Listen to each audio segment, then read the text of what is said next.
किल्ले पुरंदरच्या चारी बाजूचे बुलंद बुरुज आपले तोफाचे कंठ फोडून माथ्यावरच्या मावळी निळ्या वैशाखी आभाळाला खबर देत होते. राजश्रिय विराजित सकळ गुणमंडित भोसले कुलावंतस श्रीमान शिवाजीराजे भोसले यांच्या थोरल्या राणी सरकार सईबाई साहेब प्रस्तुत झाल्या. पुत्ररत्न प्राप्त झाले आणि ती खबर ऐकून किल्ले पुरंदरच्या सगळ्या राऊळातील देव आपोआप सोयरात पडले होते. पुरंदरच्या सदर महाला बैठकीवर बसून जिजाबाई खलितांचे मायने सांगत होत्या. समोर बसलेले बाळकृष्णपंत हनुमते ते मायने आणि मजकूर कागदावर उतरून घेत होते. बाहेर 18 कारखान्यातील असामींना पांढऱ्या गलमिशांचे गोमाजी नाईक पानसंबळ खांद्यावरच्या परातीतील साखर मुठीमुठीने वाटत होते. कुणीतरी लगटीने गोमाजीबाबांच्या तोंडात साखर मूठ भरली. तिचे निसटते कण गोमाजीबाबांच्या पांढऱ्या धोट मिशीत अडकले होते. गोमाजींना डिवचवण्यासाठी एक तरणा मावळा म्हणाला, नाईक, लय लहान मूठ आहे तुमची. त्यांच्याकडे डोळे वटारून बघत गोमाजीबाबा गरजले, मोरये, परातच वस्तू तुझ्या थोबाडात. आणि गोमाजी स्वतःवरच खुश होऊन मान मागे टाकून कल्ले थरकवीत दिलखुलास हसले. सदर महालात खलितांच्या लाल फासबंदाच्या थैल्या तयार झाल्या. थैल्या ठेवलेल्या तबकाचा जिजाबाईंनी उजव्या हाताचा दस्तुरी स्पर्श केला. सदरेच्या भिंतीशी उभ्या असलेल्या खबरगीरांच्या पथकातील एक एक खबरगीर सामोरे आला. आऊसाहेबांना मुजरा करून आणि बाळकृष्णपंताच्या हातून आपापली थैली घेऊन बाहेर पडू लागला. फलटण, तळबीड, सिंदखेड, बंगरूळ, चौक चौहाटा त्या थैल्या जाणार होत्या.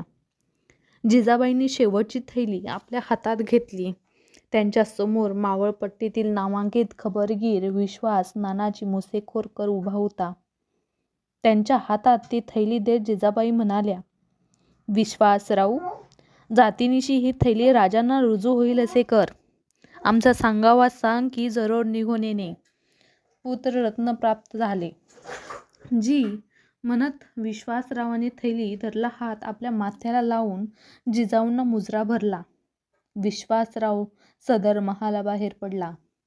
धावणीची वाट बिनघोरी आहे की नाही हे टेळण्यासाठी जासुदांचा नाईक बहिर्जी राजांच्या घोडदळापुढे एक मजलेवर दौडत होता. सुपे जवळ आले. बहिर्जींच्या घार नजरेला एक स्वार सामनेच दौड घेत येताना दिसला. झटकन बहिर्जीने आपल्या उजव्या तळहाताची झड कपाळावर चढवली. डोळे बारीक करीत त्या स्वाराचा कानोसा घेतला.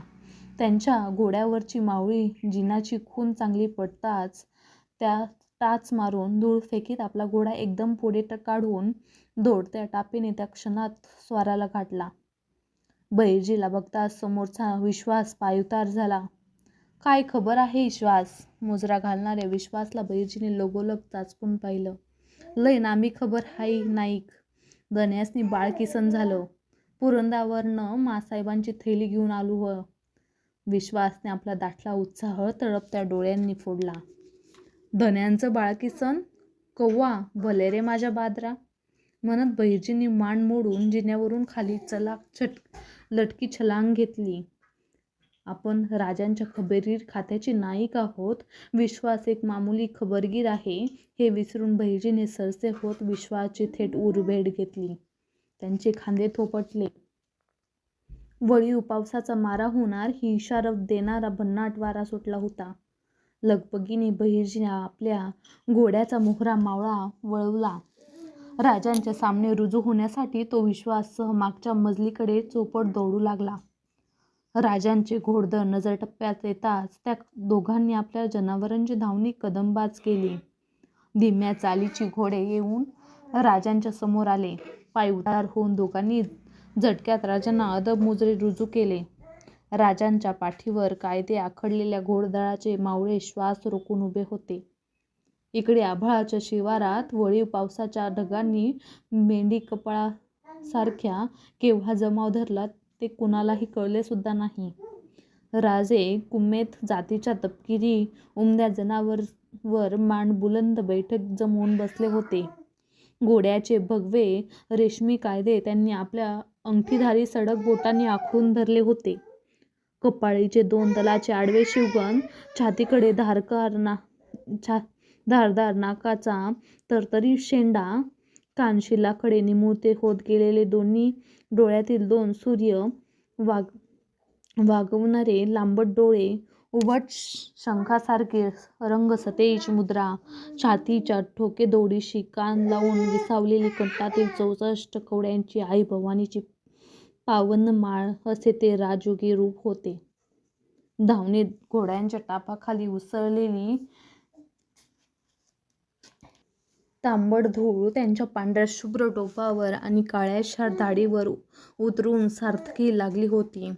बहिर्जीला बघताच राजांच्या रक्त जागल्या रसरशीत ओठातून काळजाची ठाव घेणारी सोनेरी बोलांची चलाक कबुतरे क्षणात उडाली. बोला नाईक. सीताप पाठमोरे वळाया. कोण वजह? काही आफत? राजांच्या उजव्या भुवईचे वर चढत कमानी बाग धरला. नाही धनी, ह्यो इस्वास पुरंदरवरून माँसाहेबांची थैली घेऊन आला. लय खुशीची खबर हाय. थोरल्या राणीसाहेबांसनी बाळकिसन झालं. धाकलं धनी आलं. कलच्या बेस्तरवारी. असं? जगदंब जगदंब. राजांच्या कपाळीचे शिवगंध सईबाईंच्या सावळ्या मुद्रेच्या आठवणीने क्षणभर आकसले. नकळतच त्यांच्या हाताची सडक बोटे छातीवरच्या माळेतील सफेद कपड्यांवरून फिरली. दुसऱ्या क्षणी आपल्या तळहाताचा भार जिनावर टाकीत राजे मान मोडून घोडाउतार झाले. शांत पावलांनी विश्वाजवळ जात त्यांनी काही न बोलता त्यांचा खांदा हळूवार थोपटला आणि आपल्या हाताच्या डाव्या हातीचे सोंडकडे झटकन खेचून त्यांनी ते विश्वासला दिले. मागच्या घोडदळातील मानकोजी, मुरारबाजी, येसाजी, तान्हाजी ही हिरोलीची दौडीची मंडळी केव्हाच पायउतार झाली होती. त्यांना दौडीतले मावळे पगड्यांना झटके देत कसली खबर म्हणून विचारू लागले. ढगात उठलेल्या विजेचा प्रकाश लोट क्षणात मुलूकभर पसरतो तशी ती खबर घोडदळभर पसरली. ते ऐकताना न राहून एका मावळ्याने नरडीची घाटी फुलवीत आभाळाकडे मान उडवीत किलकारी दिली. आई भवानीचा उदो, हर हर महादेव असे घोडदळ ती किलकारी पुन्हा पुन्हा तशीच उचलताना रोमांचून उठली. राजांनी मागे वळून हसत आपल्या जान कुर्बान मावळ्यांना एकदा नजर दिली. विश्वासने दिलेली थैली डोळे मिटून आपल्या कपाळीचे शिवगंधावर टेकून शेजारी असलेल्या निळोपंत बहुलकरांच्या हाती दिली.